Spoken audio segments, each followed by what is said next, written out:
Before I show you all of the swearing, I need you to understand the severity of the situation. I get that you may not like a particular political party, but as Christians, we can never let politics stand in the way of our faith. The two are not the same. A congregation of people swearing at church is not something to glory about.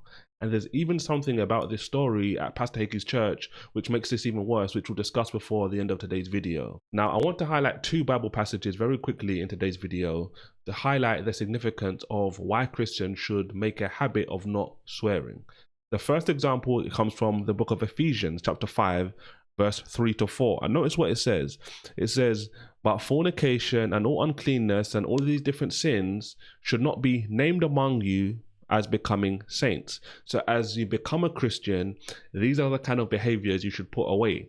And then it goes on to say, "Neither filthiness, nor foolish talking, nor jesting, which are not convenient, but rather the giving of thanks." And in like manner, in another one of Paul's writings, he says this in Colossians chapter 3, verse 7 to 8.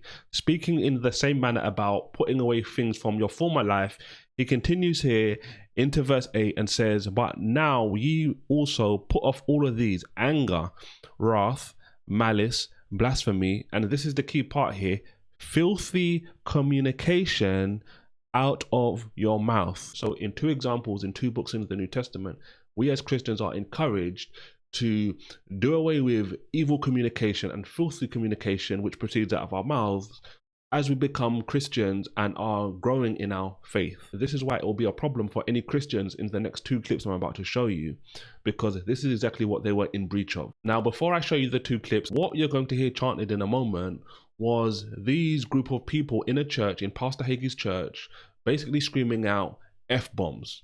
But it was coded behind a secret phrase which has recently become synonymized with saying the F-bomb in regards to President Joe Biden.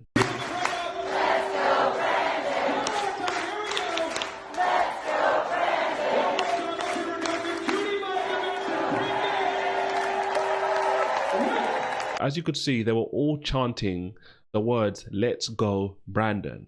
And based on recent sporting events, this is a code phrase for lacing profanity at President Joe Biden. Now, the crazy thing about this was not just that the masses in this congregation were screaming this, but this was actually led by the people which were on stage.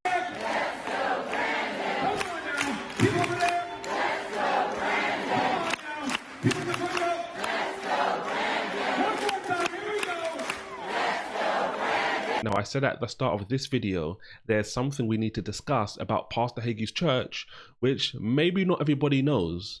And you can get this from this quote here, which is across different articles, but notice what it says. This past week, Cornerstone Church, which is Pastor Hagee's church, which we were just looking at videos from, those facilities were being used by an outside organization. So Pastor Hagee's church here are claiming that, look, they had nothing to do with this event. And it continues to say, Cornerstone Church is not associated with this organization and does not endorse their views.